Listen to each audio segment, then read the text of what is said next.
It's everywhere.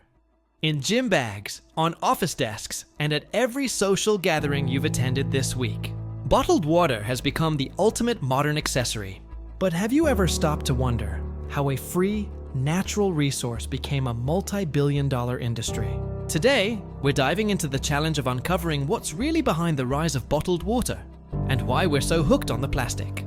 Is this a health revolution, a masterpiece of marketing, or just the ultimate convenience trap? The environmental price tag is staggering.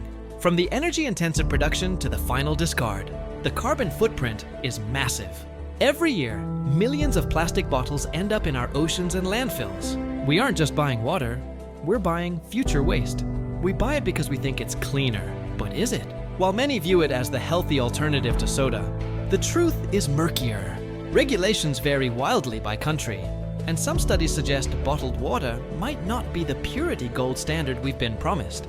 In many cases, you're just drinking tap water that's been through a fancy filter and a long supply chain. How did they do it? Through clever branding.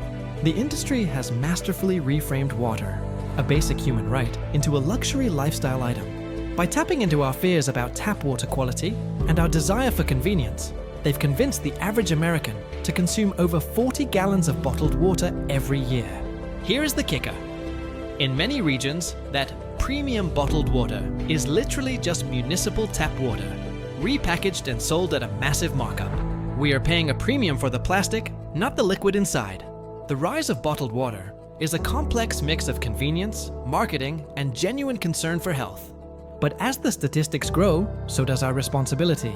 It's time to ask ourselves, are we getting value for our money, or are we just buying into a well-packaged myth? If you're passionate about sustainability, I want to hear from you.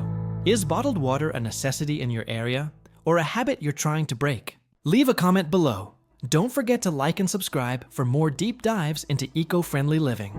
And if you're ready to make a change, check out our next video on simple swaps for a greener lifestyle.